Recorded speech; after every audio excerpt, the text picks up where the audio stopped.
So, in the spirit of keeping to time, let's get started.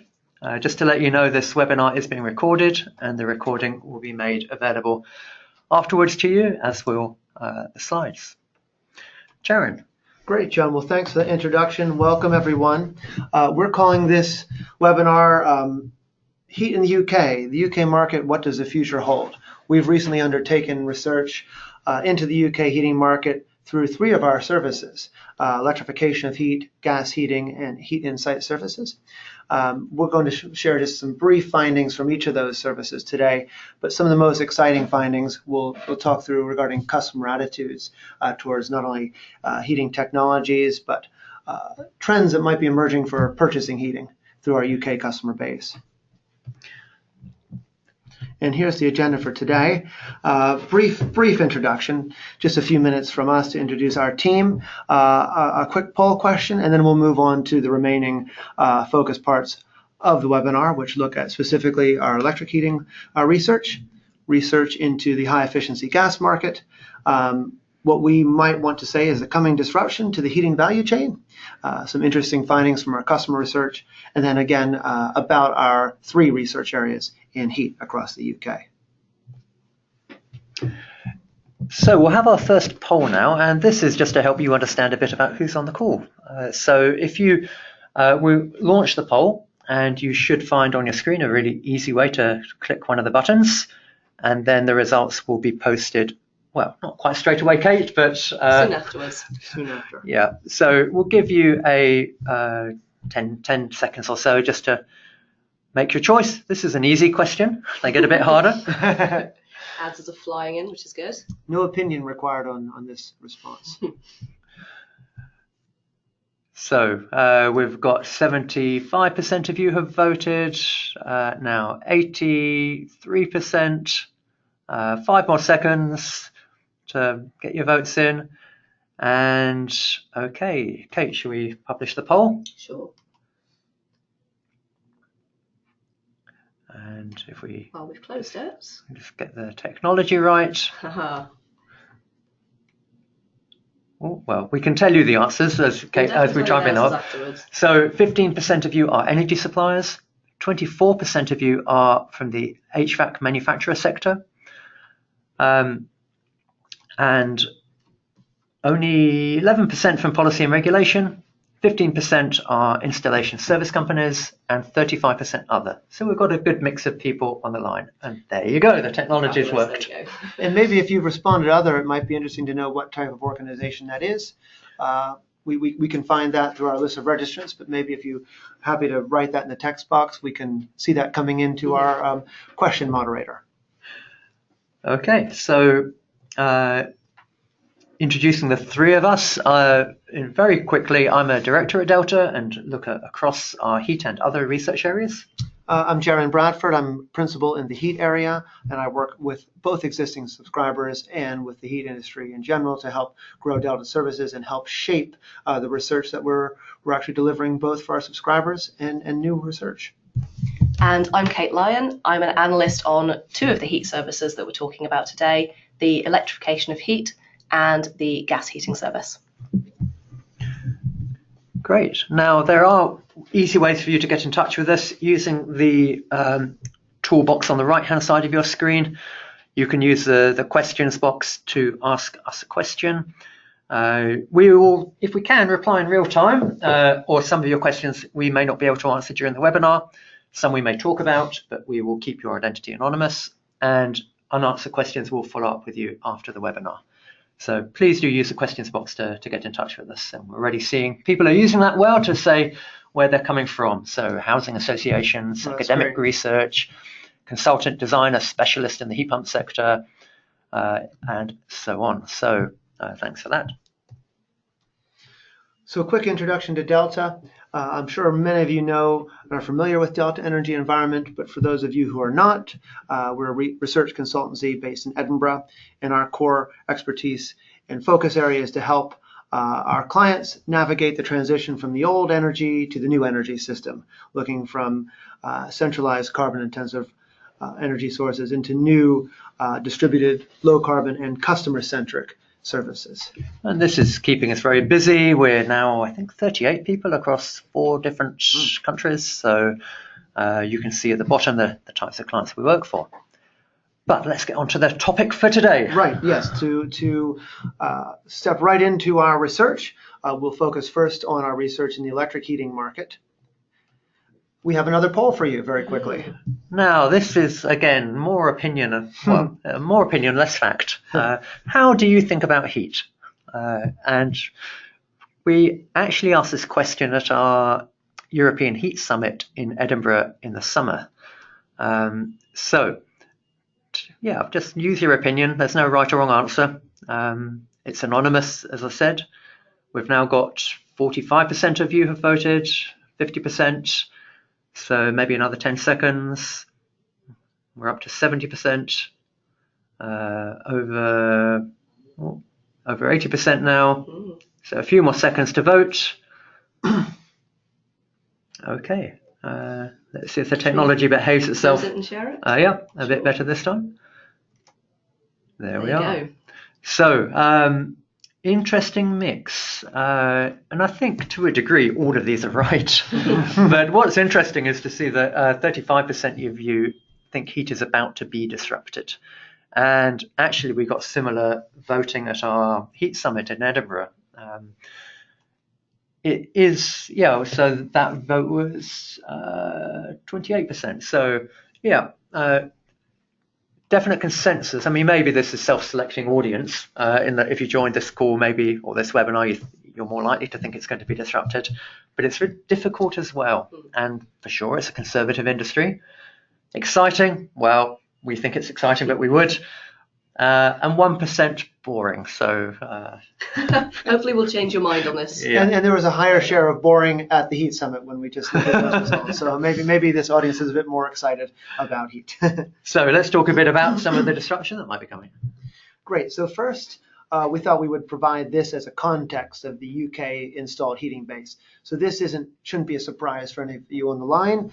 This isn't our primary research, but this is for context, just to show that in the UK heating market, our heating is dominated by gas, specifically the gas boiler. So if we look at the installed base of heating systems in the UK, 82% on gas, 88% of new installations, gas. And if we look at the electric slice, 8 to 10%. And heat pumps, if you see that yellow line at the very top, less than 1% of new installations. So we want to provide a quick context before we actually dive in and give a bit more insight into the electric market that we're looking at. And then on the right-hand side of this chart, you can see some of the breakdown of the market today. So heat pump sales in terms of the mix of heat pumps. So predominantly monoblock air-to-water with a air-to-water split having a segment, and ground source having a segment, and then a mix of other systems. Storage heaters still having a reasonably important part of the overall heating market and a very important part of the electric heating market.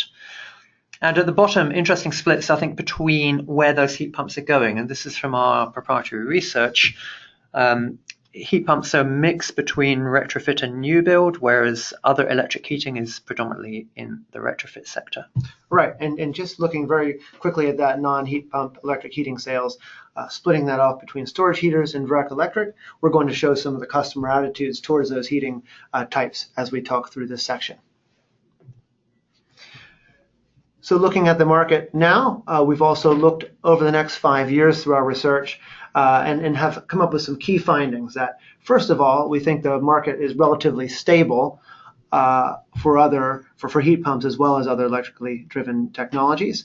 But what we've done through our research is looked at opportunities for market growth in the next 5 to 10 years. And we think that's due to several different reasons.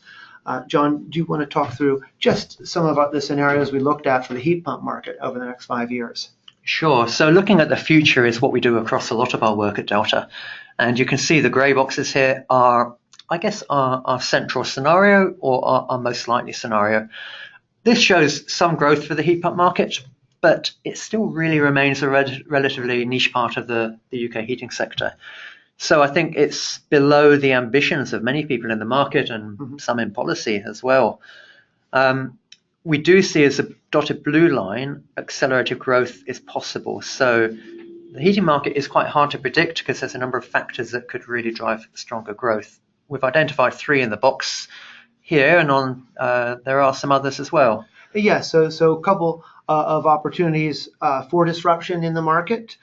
We've identified smart electric heating and also market innovation through new business models, routes to market, and customer propositions.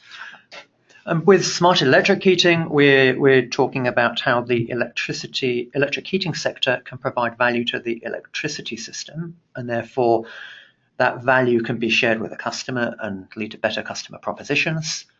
And with the second point, at the moment, and this is a generalization, heat pumps tend to be dropped into the market like other heating technologies.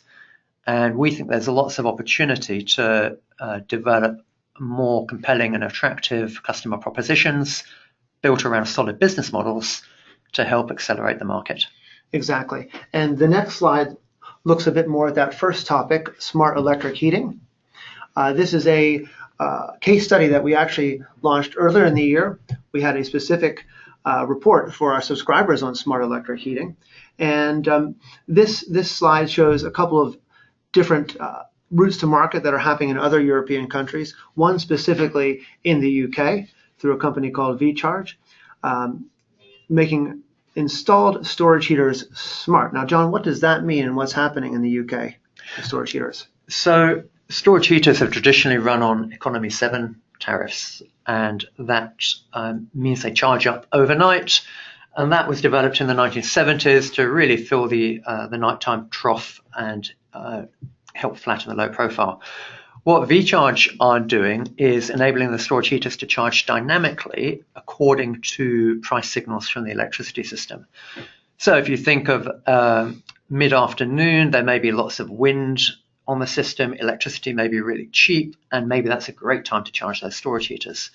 We're even seeing negative prices on the electricity market, so maybe you could get paid to charge your storage heater in theory. And on the right here, these are businesses in France and Switzerland which are already at scale, where large numbers of electric heaters and heat pumps are being controlled not only to provide comfort for the end users, but also to provide value to the electricity system. Great. So if smart electric heating is coming to the UK, the big question is, will customers be willing to adopt these new technologies and the new business models or customer propositions that are coming along with them? So the next couple of slides look specifically at some customer attitudes. Yeah, so this is from our customer research, which we'll give you the context for a bit later. But on the left here, you see attitudes to electric heating in general. And most of the customers we talked to had, either storage heating or direct electric heating, a few with heat pumps.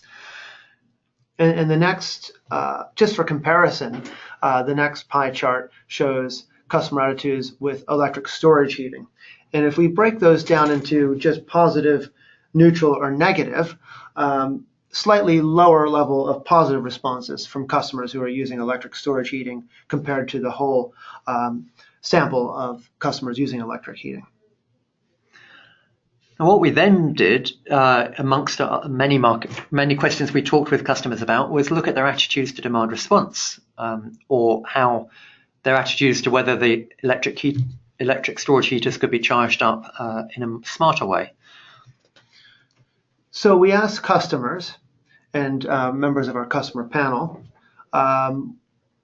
first we asked if they've heard of demand response. Many had not. But when we asked that, would they be willing and able to consider a proposition running their electric heating with some fine tuning, with some control, whether running to a different schedule, it looked like quite a few of those, much more than 50%, said it was either quite or very attractive, John. Yeah, which is interesting. Personally was a surprise for me. And the next chart was an even bigger surprise, right, where over half of customers said they would indeed be willing to sacrifice some comfort in return for some incentive about when their electric heating was running. Now, the devil is in the detail, how much reward and incentive. Yep, because we did not specify what type of reward might be offered. No, that's something we may test later in this year. Mm-hmm. Yep. but a positive reaction. Yep, exactly. Especially for those who said they did not, never heard of demand response before. So next we will move on to some findings from our research of the high efficiency gas market in the UK. We recently launched about 2 weeks ago for our subscribers a comprehensive and in-depth review of the gas heating market. And we're just sharing some excerpts from that right now. And just to explain what we mean by high efficiency, a condensing boiler is a very efficient technology. What we're looking at in this area is what can be even more efficient than a condensing boiler. So we've shown a variety of different technologies or combinations of technologies, which we'd be classifying as high efficiency. And we've looked at the penetration in the market both now and under 2 scenarios out to 2022 and 2027. And just for some context, if you look on the left side of the screen, the dark purple shows the highest potential penetration, and the light blue shows the lowest. So John, do you want to talk a little bit about our 2 scenarios here? We looked at high and reference scenario out to 2027 for the deployment of these different types of technologies. Sure, and as we talked about earlier, forecasting is difficult when regulation can play such an important part in the market. Either regulation for new build or regulation for what customers can replace their boiler with. So you can see here, passive flue gas heat recovery looks like it's going to be a key part of the government's Boiler Plus policy and will do well. Regardless of what policies are coming in, we think. Yeah. Technology like micro CHP has had much less traction in the UK. It's not really been successfully launched. We still see a really interesting opportunity for that technology, but on previous history, we wouldn't have a lot of confidence that will be exploited, but it could be exploited. So that's the difference for micro CHP. An interesting one on here is hybrid heat pumps, John. Yeah, so we think they're quite well placed, actually. They've had a very, I would say, poor start in terms of sales numbers, even though we have quite a few products available in the UK. But I don't think they've been really strongly marketed, or there's been relatively little effort to create the market. And a common theme here, I think, is whether the regulation almost demands these technologies are deployed, or how much the industry, heating industry, energy industry, other companies, help to create this market. And we've not seen a huge amount of market creation efforts so far. Just before we move on, we've had a quick question asking, what is a hybrid heat pump, from somebody, which is a very good question. Great. Yeah, thanks, Kate. So in a nutshell, a hybrid heat pump is a combination of a conventional boiler, gas or oil, and a heat pump. And the idea is that the heat pump might be an air source heat pump, will provide the base load heating for the house and potentially hot water, and the boiler will do the peaks. And actually, a hybrid heat pump can be cheaper than a full electric heat pump because you can have a smaller size heat pump alongside a relatively cheap boiler. And the key is the base load of heat it can provide. And what's quite interesting about what John mentioned with hybrid heat pumps is the route to market. And great timing. Delta are participating in a project called the Freedom Project. And this is a field trial to help understand the interplay between heat pumps, hybrid heat pumps, with both the gas and the electricity distribution system. So you can see that in South Wales, there's a field trial of 75 installations, and the project is working both with the local gas distribution company, Wales and West Utilities, as well as the local DNO, Western Power Distribution. So this will provide really interesting insight both to the customer attitudes, how they perceive and use a hybrid heat pump system, but also looking into the balancing interests of both the distribution companies to see how that might play out in the future as a way to manage the constraints on both the gas and electricity network.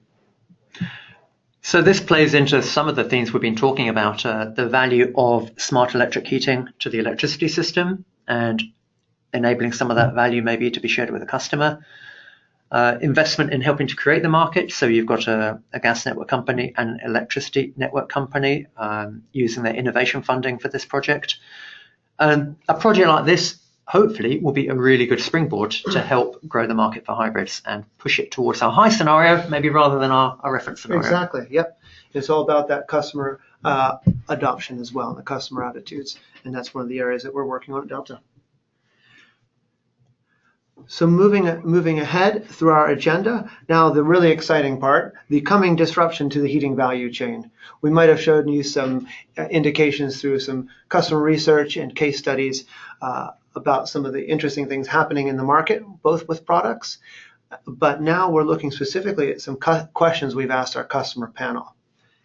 And here, I guess we're looking, Jaron, at the mainstream heating market. The second and third points on this agenda are looking at some of the small niches for electric and high efficiency technology that might grow. This applies as much to the mainstream market as it does to those niches. Well, certainly, and with 80+% of installations of heating systems still gas boilers, what do some of the customer attitudes to new business models, routes to market mean for that existing heating market? Well, let's see what the coming disruption might be. Well, first of all, we have another poll question for you. And we think it would be great to have your feedback on what will drive the biggest changes in the UK heating market over the next 5 years. So, voting time again. A reminder that your votes won't be shared with other participants. No one can see what you're voting. And let's see what you think. It might take you a minute or two, or not a minute, 10 or 20 seconds just to read the questions and think about the different choices. Probably the most difficult question we've asked yet. Yep. I was a bit more thinking this one. And the most difficult one we're asking, Kate, I think. Yep. And we're asking this before we should show you the research, not after. So we've got, taking you a little longer this time, just over 50% of people have voted now. That's just over 60. We'll give you 10 more seconds or so. And we're getting some clear patterns. And one comment, actually, none of the above, it will be government policy. So I guess you could infer that will be part of the third bullet point, that government policy may grow sales of high efficiency technologies, but a very, very good point. And let's see what we've got, shall we? Let's publish the poll. 86% voted. So new routes to market, not many people betting much on disruption coming there, and not so many on customer influence. So that makes the next slides interesting, Jaron. It does. New business models is a favourite, and either government push or industry push to grow high efficiency technologies. So always interesting to see different opinions. Let's look at the routes to market then, Jaron, and what we found from our customer research.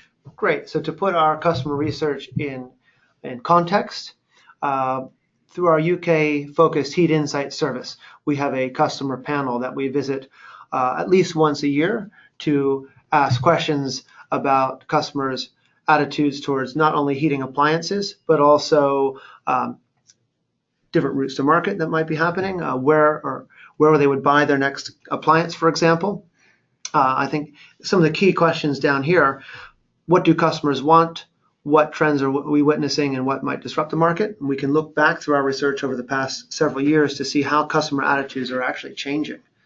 And in our recent research, we've actually segmented the questions we're asking around the 4 different boxes you see on this slide. So from the number of questions, the number of respondents, you can see there's a lot of detail we're getting on customer attitudes to technologies, as Jaron said, propositions, perceptions, pain points that could be addressed, and so on. So we thought we might talk through the value chain a bit to provide some context for our research. The value chain for most customers buying a heating system, whether gas or electric, typically follows a similar path in the UK, focusing first with the manufacturer, selling to a wholesaler, selling to an installer, to an end customer. And we've highlighted the installer here as having a key role in the sales of appliances, having that key relationship with a local customer. And the manufacturers are marketing to the installers to get them to pick their product off the wholesaler shelves. And the customers traditionally have had very little say in what brand or type of boiler they're getting installed. It's been the installer that's made that choice. And our customer research from the past has backed that up, showing overwhelmingly in the past that customers have approached a local installer as a first point of contact. But we see some trends emerging in the market and from our customer research that I don't think will turn this value chain and that blue box around installers on its head, but I think will lead to disruption and some change in the market. So in the future, maybe the customer will have greater power. Maybe the customer will take more of an interest or a leading role in choosing either the product that they purchase or the installer, or even the route that they purchase it from with a service company, perhaps. We're seeing the emergence of service companies entering the UK market for heating, specifically in boilers.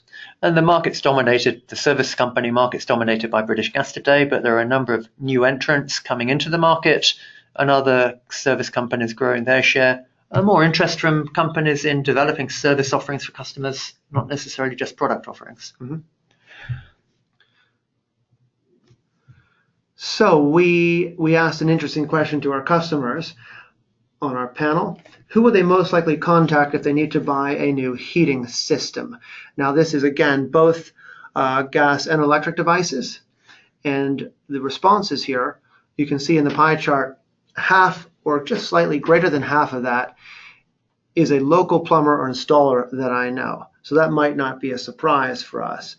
But look at the other responses and how they are divided across a range of different response areas. So most people, just over half people, as Jaron said, will have someone in mind to turn to. The other half may have someone in mind, but look how fragmented that is. And in our view, this is a real opportunity for companies that want to grow their share in this market.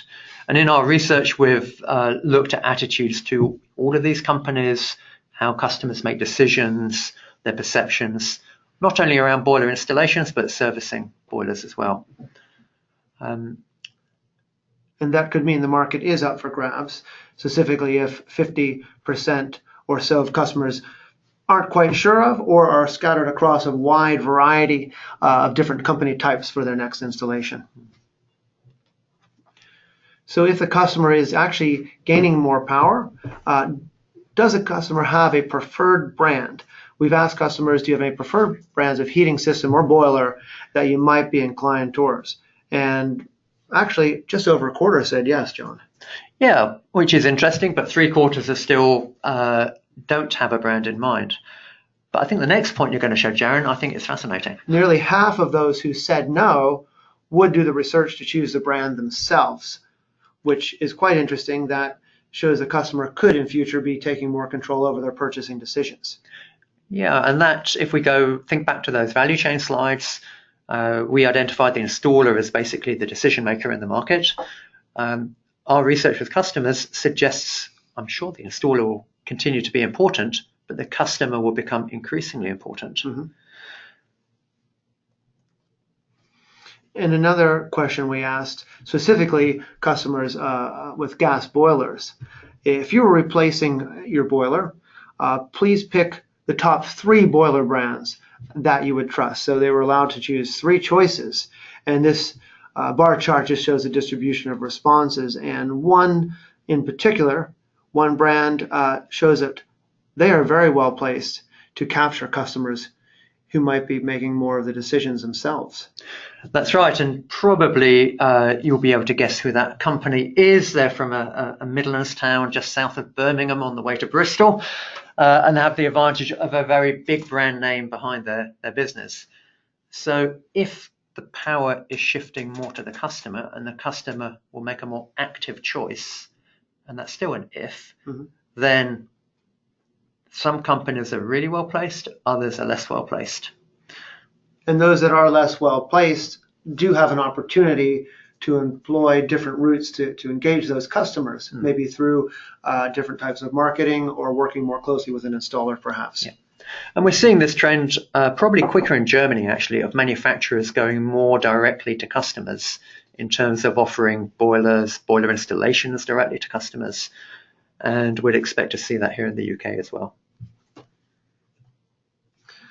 So maybe we should have asked you again that question about what will be happening in the UK market.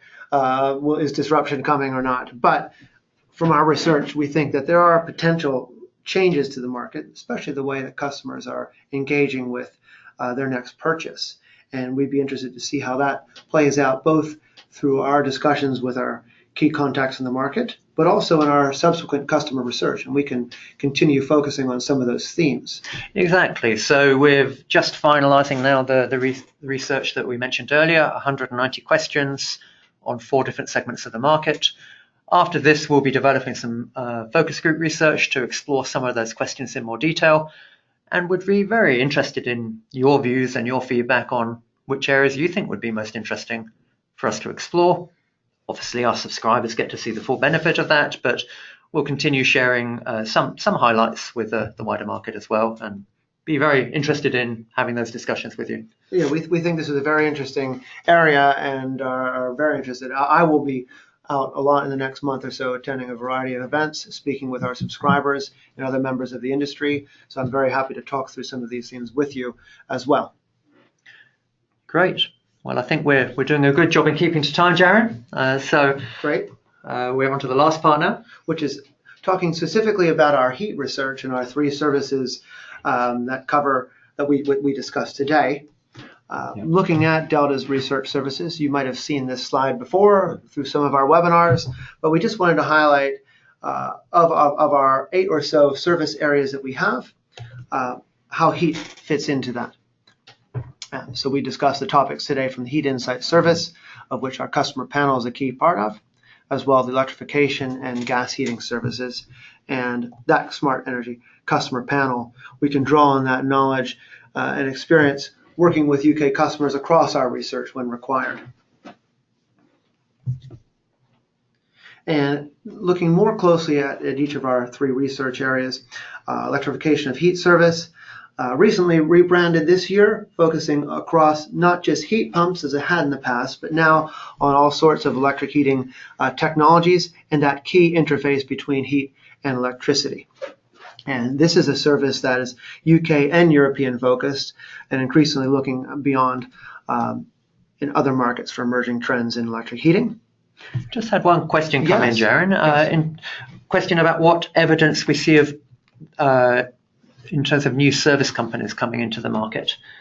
And I think the answer probably is we see emerging evidence. So as I said earlier, British Gas, home serve companies like this are established in the market, but there is a wave of new entrants. Some of you may have seen companies like HomeTree and Boxed, who are using online presence to sell boilers to customers. Mm-hmm. If you've joined our webinars in the past, you may have heard us talk about Thermondo, an example in Germany. In our research, we see some, but at the moment, limited interest in buying heating systems using these online portals. But there is some interest, and I think until customers are exposed to these new methods of selling heating systems, it will be difficult to gauge exactly how successful they'll be.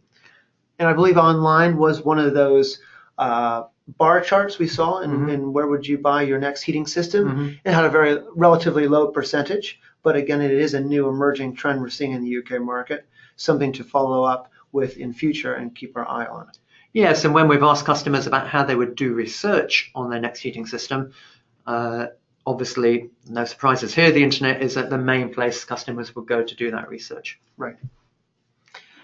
So just finishing up, describing our 3 heating research services. I was on gas, and gas recently rebranded as well to focus across the high efficiency and traditional gas heating markets, both in the UK and Europe, focusing specifically on micro CHP, fuel cells, gas heat pumps, hybrids, and other high efficiency systems. And the Heat Insight service, as we mentioned, is a UK focused research service, providing specific insight into customer attitudes, focusing specifically on that in-house customer panel, highlighting some of the research topics we've shown today, and helping us understand the future direction of the market, both to develop the right customer propositions and advise our subscribers. We just had a question about district heating and heat networks. So do we include that? And that is part of Delta's wider research. It's not something we've specifically yet explored in our Heat Insight service, because I guess in one way it's less of a market, it's more a collective decision by a housing association or local authority. But yes, a good point that we haven't talked about what will become an increase, again, a small part of the market, but become gradually a bigger part of the market. So our last poll of the day, would you like further information about Delta's services, either heating or others? I showed you our 8 different research areas on a previous slide. And we won't reveal the results this time, but it does help us target our follow-ups to, and I should have mentioned, you don't see each other's votes, but we do see your votes. So we will be able to see who said yes, and then we can follow up with some further information. So that's how we'll use the answer to this question. And if you've ticked no, then we'll obviously won't prioritize the follow-up so much around our services. Okay. And again, thanks for joining. I put our contact details on the screen again. We mentioned Kate works across 2 of the areas, the gas heating service and electrification of heat service. I, Jerry and Bradford, work across all our activity in heat, working closely with the service managers, and John with overall responsibility for our research services, covering heat and all the other 8 or so areas. Thanks, Jaron. And maybe a last response to one question or a theme around a couple of questions around demand response and smart systems around heat.